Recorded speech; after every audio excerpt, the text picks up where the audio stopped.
Hi guys, ayan, welcome back again to my channel, and for the last time, I'm gonna react to one of the performance of Ash Dress sa Viva Arcada concert. Yan, so pangatlong reaction video ko na to for today. So this will be the last for today, and yeah, so sana mapanood nyo lahat yung tatlo. Hindi ko lang sure kung sabay-sabay ko silang i-upload, pero i-check nyo na lang yung channel ko for the keepers na laging nagre-request and sumusuporta sa akin channel. Maraming salamat po. And for keeps, talaga mga keepers, yan, grabe yung support nila na binibigay sa Ash Dress.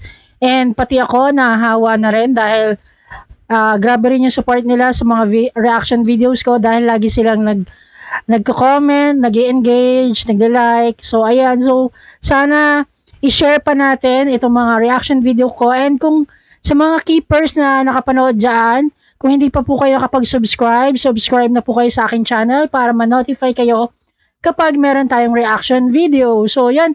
And please, support my Patreon channel. So, meron ding mga exclusive Ash Dress video na naka-upload dyan na wala dito sa YouTube. So, yun guys, check nyo. And so, yun, without further ado, let's watch Ashtin Olviga, Andres Mulak, and the rest of Viva Carda. Viva Carda. Ha? Viva Kada. So, yun, napapabarkada kasi Viva Kada sa kanilang concerts, performing Dali Dali. So, yun, Dali Dali. Ay, Daling Dali. Sorry naman. Daling Dali. Yan. So, without further ado, let's watch this video.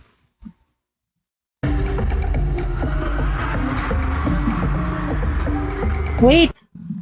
Sorry, balikan natin.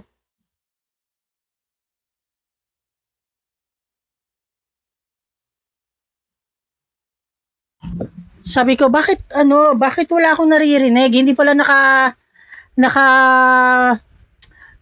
lagay yung earphone sa tenga ko. So yun guys, wait lang. Yan kasi, ang dami kasing kwento tapos hindi pa pala nakalagay yung earphone. Wait lang guys. Ayun oh. Kaya pala, sabi ko bakit wala akong naririnig? So yun, let's go.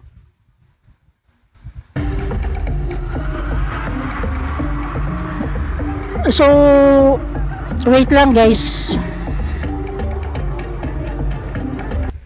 Ibahin natin yung okay, yung quality niya is 760. Okay lang. Kasi pag minsan pag 4K, pag in-upload siya, ni-re-upload siya sa reaction video, naglalag. So parang hindi na sumasabay yung video dun sa reaction. Ang ganda ng camera niya. So ito yung kumanta nung Daling Dali.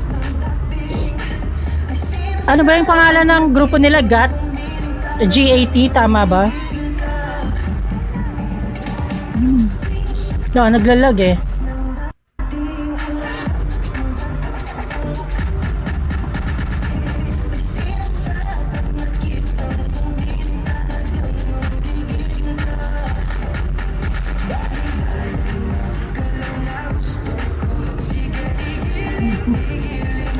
Ang galing din ng Viva, no? Meron silang sariling platform, and yung madami silang bagong artist na hindi natin kilala, and talagang as in bago pa, and nabibigyan sila ng chance to show their talent, pakilala yung sarili nila, showcase their talents and creativity. And ayun, unti-unti na silang nakikilala. Ang dami pala nila, no, yung mga Viva Arcada.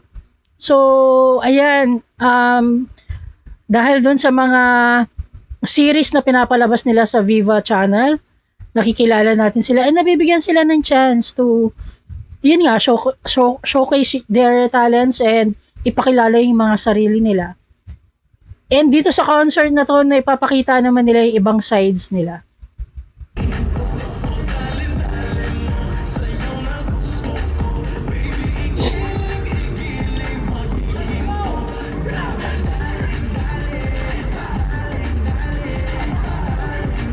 Naging ano rin to TikTok trend din tong daling-dali na to. So, yun din. Dahil nag-trend siya, nabigyan din siya ng daan para makilala yung grupo nito, yung GAT. G80 kung hindi ako nagkakamali. So, ayun. And, napakaganda kasi bukod sa kasama nila sila sa series, meron pa silang ibang ginagawa. Which is yun nga, kumakanta sila, boy group sila. So, nakikilala mo talaga sila isa-isa based sa mga talents nila. And, napapakita yon at nabibigay yun ng chance ng Viva.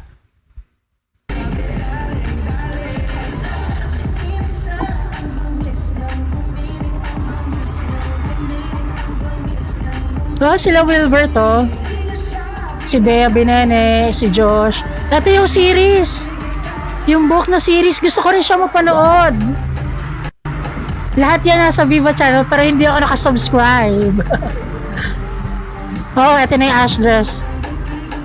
Ang cute nung height difference nila, Tapos ang ganda ni Ash. Wow!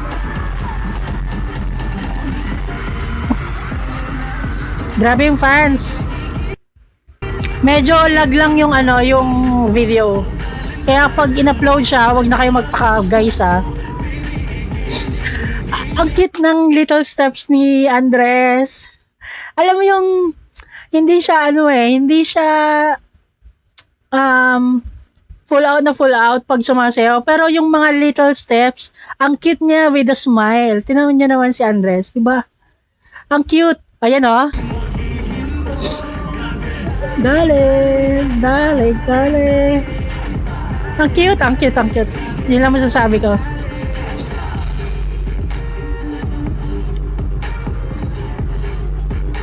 Breakdance.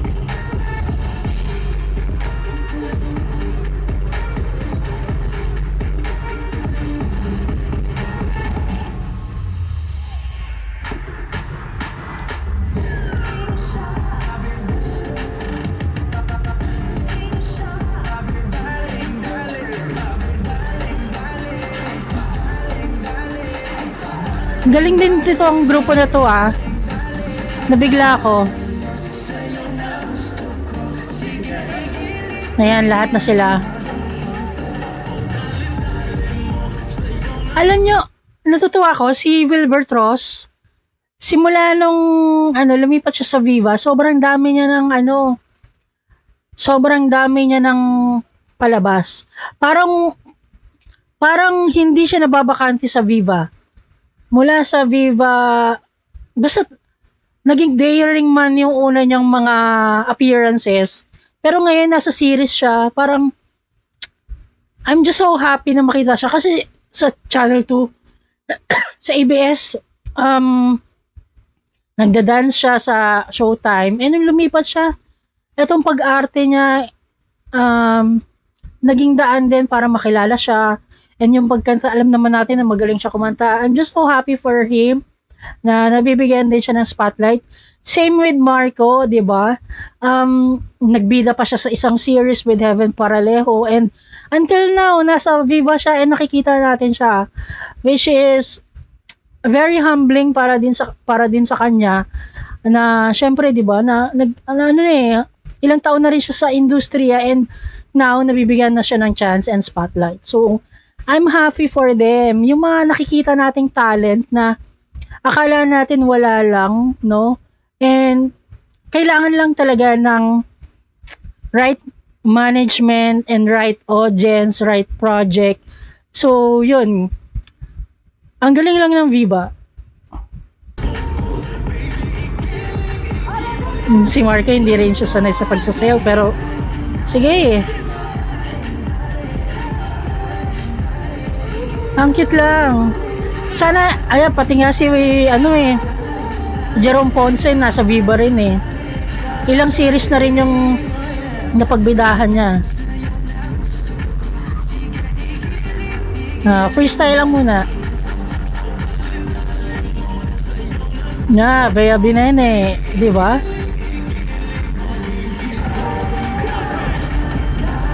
Dale.